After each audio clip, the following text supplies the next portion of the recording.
So, I'm in one of the farthest corners of the London Heathrow airport here. I just needed a break. I've been flying for the past 9 hours. Got a 4-hour layover. It was a choice between a 1 hour and a 4-hour layover. And I'm glad I chose the 4-hour layover, because the 1 hour I would have cut it close if not missed my flight. You know when they show like the map in the airplane of where the virtual map of where you're traveling to? Normally when it gets close to the end destination, I get a little nervous, like the spot on the map becomes real at that point. It becomes more than just a spot on the map. This time though, it was a little bit different. Now the realness, amps me up, it pumps me up. I always like to take on the challenge when I'm flying into a destination, or at least as much as I can. I try to get a good shot of the cityscape coming in. Some of my favorites that I've gotten in the past, I got a good one of Sydney, I think, leaving. Flying into Brisbane was a good one. Got some good ones over New York. Even going back to Ibiza, one of the first Life After episodes, I thought that was a pretty good one. So hopefully the next shot you guys see after this is a good shot flying into the city.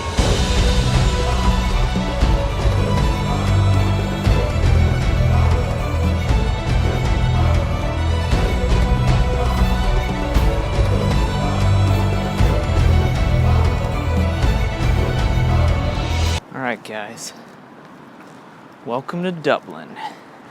So when you go to a place for a first time, you have to sort of balance whether you want to do all the touristy things or try to avoid the touristy things, or do sort of a mix of both. Now, I asked the taxi driver on the way here if there was any tourist traps that I should avoid, and he said, no, Dublin doesn't have that kind of stuff.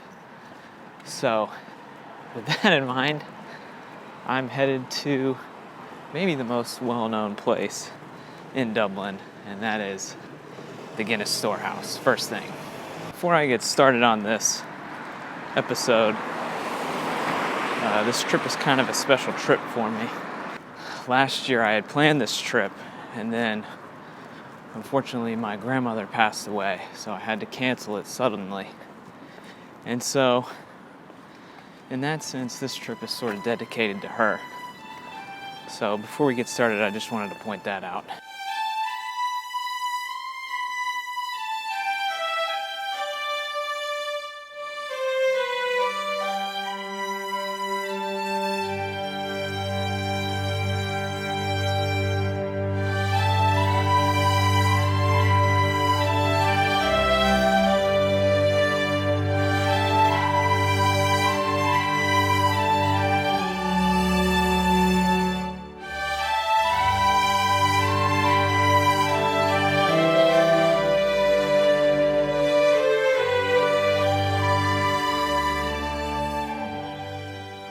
Actually got a little bit lucky today because it's supposed to kind of rain this whole time I'm here, but today it's kind of clear. I have the farthest to walk today.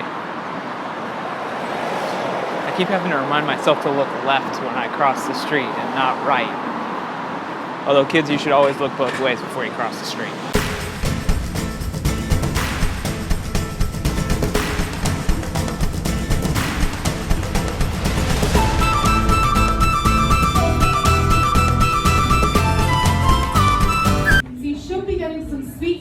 The tip of your tongue from the malted barley, then that distinctive rich roasted flavour at the centre.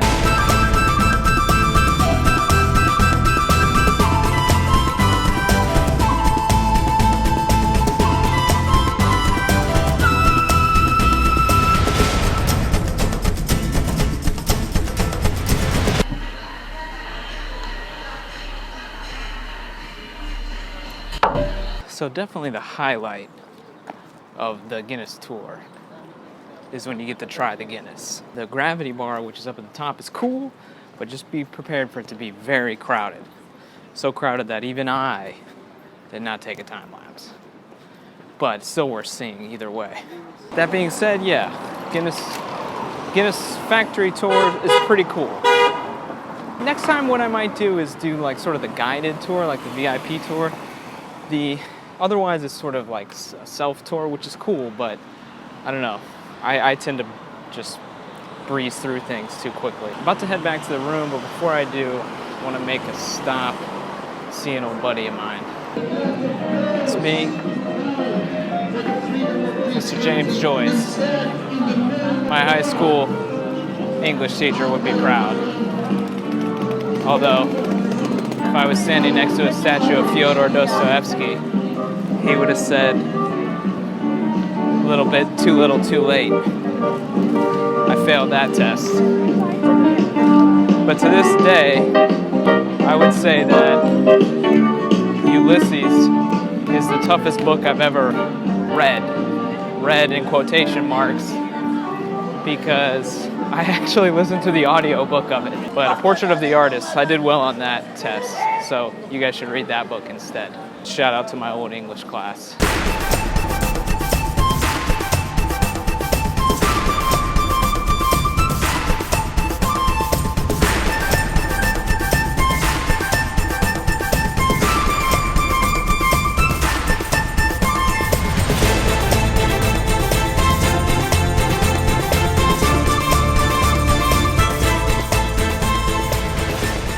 So maybe it's just me, but it seems like Dublin, as far as crossing the street, it's whatever you can get away with.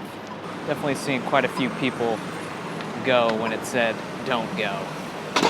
I mentioned earlier how going to the Guinness warehouse may be the most touristy thing to do in Dublin, but I'm gonna try to one-up myself and do the most touristy thing to do that there is to do in any city. And that is get on one of those hop-on, hop-off bus tours. Now, I'm gonna come to my own defense in a couple of ways. Number one, cab driver actually recommended it. Number two, you really cannot argue with the thoroughness of one of these bus tours. My experience is that they go everywhere in the city, at least the places that you're going to want to hit. Yeah, so without further ado,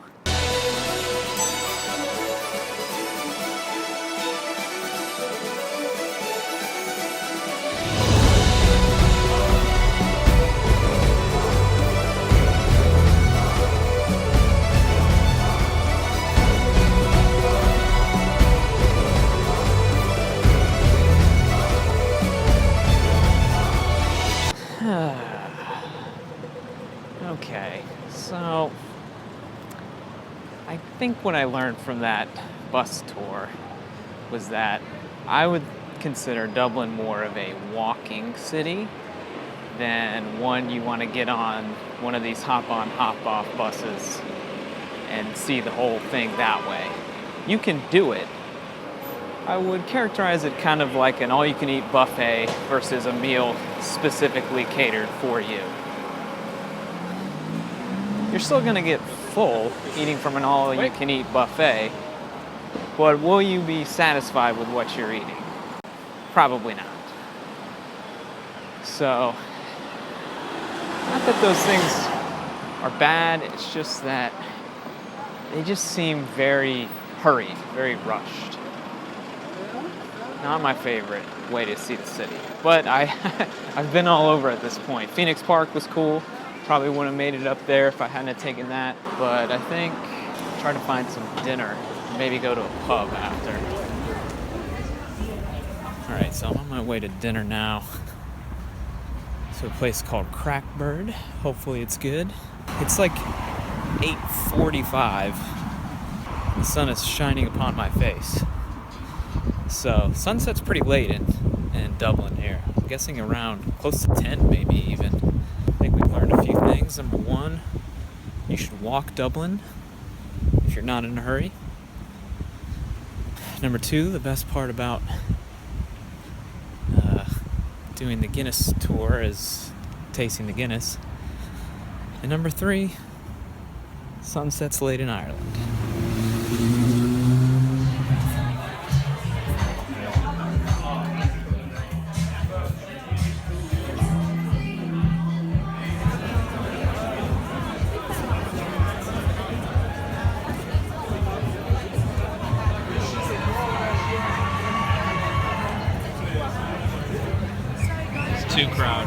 took one look at Temple Bar and said, I ain't got time for that.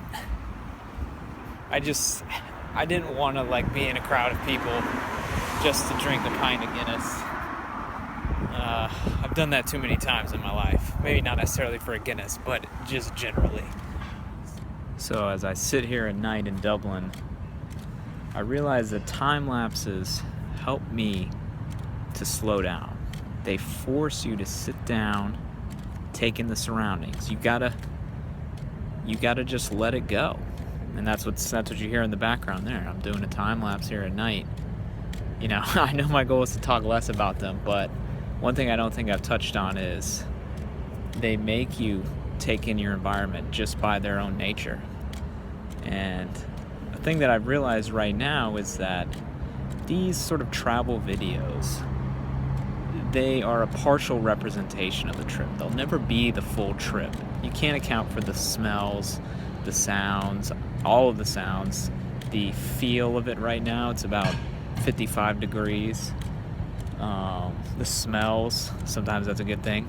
That's an important thing for anybody to remember, is to actually, if you're making some sort of video or taking a photo or video while you're on a trip, to make sure you remember the moment up here as well, because that's where it'll be most complete, I think.